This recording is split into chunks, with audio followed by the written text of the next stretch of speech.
Hey everyone, welcome to The Explainer. Today, we are diving into a really fascinating, incredibly high-stakes chain reaction that slammed the Philippine energy grid back in late 2013.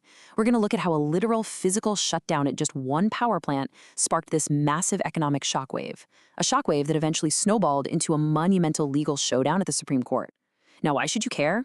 Well, because this exact case set a massive precedent for how our everyday utility bills are regulated and honestly, how we as consumers are protected.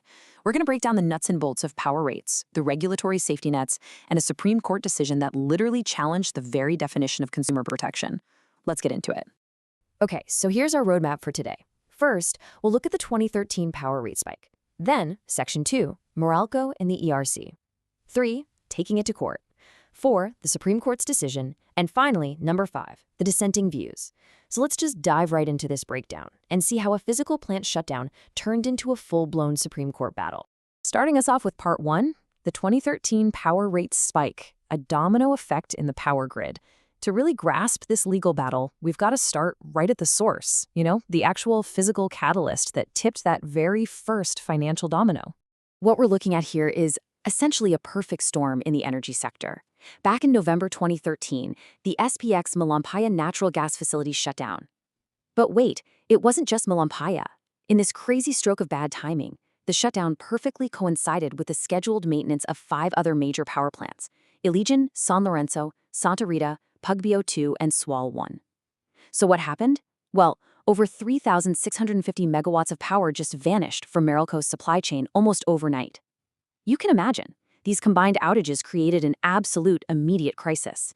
To keep the lights on for Metro Manila and the surrounding provinces, Meralco was forced to scramble and buy replacement power from the wholesale electricity spot market. And out there on the spot market, prices were surging incredibly fast.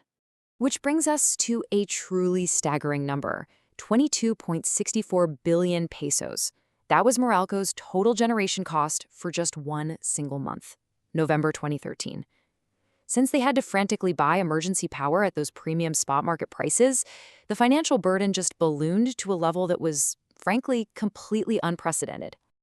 And to put that into perspective for the average person, this number brilliantly illustrates the direct impact on consumers. The generation rate spiked to over 9 pesos per kilowatt hour.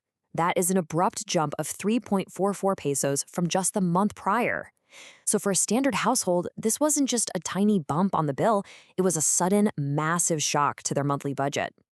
Moving right along to Section 2, Meralco and the ERC, the regulatory response. Let's see exactly how the government body tasked with overseeing this exact kind of situation handled this totally unprecedented price spike. So, this rapid-fire chain of events unfolded basically like this. In November, that physical shutdown happens. Fast forward to December 5th, and Meralco, realizing the massive hit consumers are about to take, writes a letter to the ERC. They're proposing to stagger the collection of these massive charges. Then, in an act of lightning-fast bureaucracy, just one single working day later, on December 9th, the ERC actually approves the staggered collection. Though, to be fair, they did deny Meralco's request to include carrying costs, which is basically interest. But the public outcry was so intense that by December 23rd, the Supreme Court stepped in and slapped down a 60-day temporary restraining order, freezing the rate hike right in its tracks. Now, the absolutely crucial point here is understanding the regulatory framework that even allowed this to happen in the first place. We're talking about the AGRA rules, or the Automatic Generation Rate Adjustment. Basically, these rules allow distribution utilities, like Meralco, to automatically reflect and pass on their full generation costs to consumers without needing a prior hearing from the ERC. The catch, though, is that this is always subject to a post-verification process after the fact. Keep that in mind because it's super important. See, under those standard AGRA rules, Meralco could have legally passed on that entire 9 peso plus rate immediately, all in one single month. Instead, Meralco decided to invoke an exception clause within the rules. They proposed a staggered collection, meaning charging 7.67 pesos per kilowatt hour for December and deferring 3 billion pesos to later months just to kind of cushion the blow. And the ERC? Well, they approved this staggered approach almost immediately, viewing it as an action that was genuinely in the public interest. But that brings us to Part 3. Taking it to court, the legal backlash.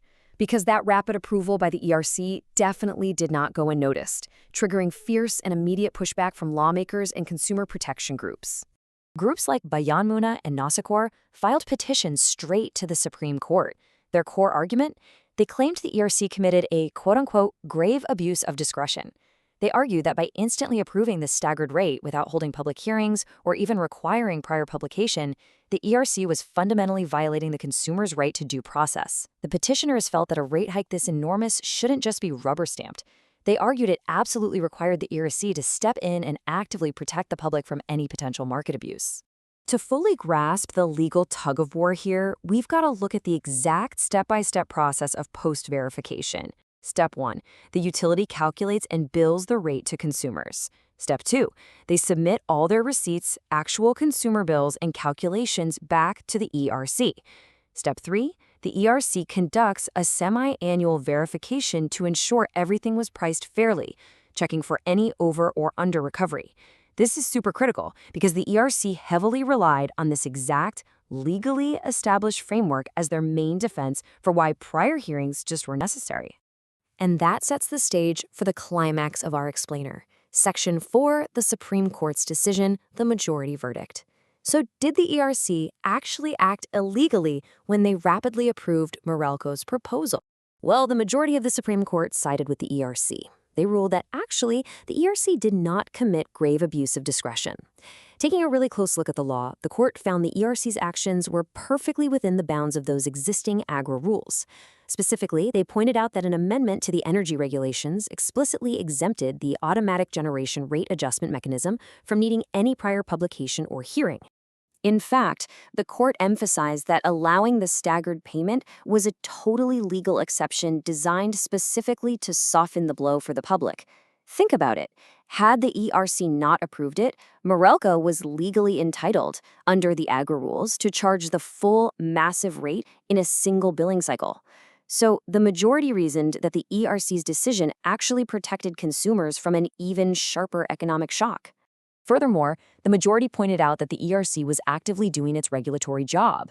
Remember when Meralco asked to defer that 3 billion pesos? Well, they also asked to charge carrying costs, basically interest, for delaying that collection. The ERC flatly denied that part of the request, simply because carrying costs aren't allowed under the strict AGRA formula.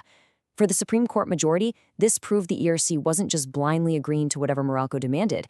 They were strictly applying the rules. But as we know, the court was not unanimous.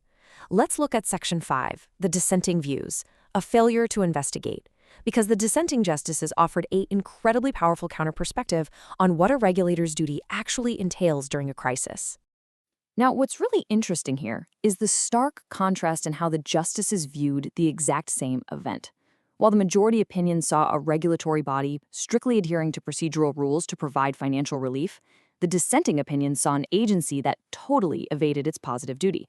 The dissenters argued that just checking boxes and rubber stamping an unprecedented rate spike is a fundamental failure when you are faced with the market anomaly of the scale.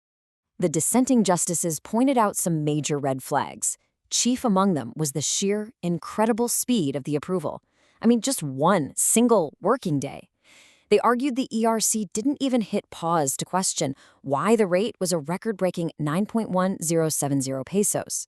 By tying their own hands to the exact options Maricopa presented, the dissenters argued that the ERC completely failed to utilize its broader mandate under the law, which is to actively investigate and prevent potential anti-competitive behavior in the spot market. Justice Leonin's dissent really forcefully captures this viewpoint. He argued that taking just a single working day to act favorably on a huge business interest letter demonstrated an infidelity to duty. He strongly believed the ERC basically abandoned its investigatory powers at the exact moment the captive consuming public needed those powers the absolute most. Similarly, Justice Lázaro Javier insisted that the extreme circumstances demanded a really deep, independent investigation. For these dissenting justices, the issue wasn't just about what the ERC ultimately decided, but rather how they arrived at it. They believed an anomaly of this magnitude absolutely required active market scrutiny, not just an automatic procedural approval. But, as is the nature of the Supreme Court, the majority rules. In the end, the court affirmed the ERC's original December 9th approval of the staggered rate. They dismissed the petitions from the consumer groups, validating the ERC's use of the AGR rules. And by doing this, they reinforced the legality of the automatic pass-through mechanism, permanently cementing a massive precedent for the entire energy sector moving forward. So I'll leave you with this final thought to consider. In an age of incredibly complex energy markets, when the stakes are quite literally billions of pesos and the burden falls entirely on millions of everyday households, where exactly should the line be drawn? How do we balance the necessary efficiency of automatic bureaucracy with the absolute imperative for active investigative market scrutiny?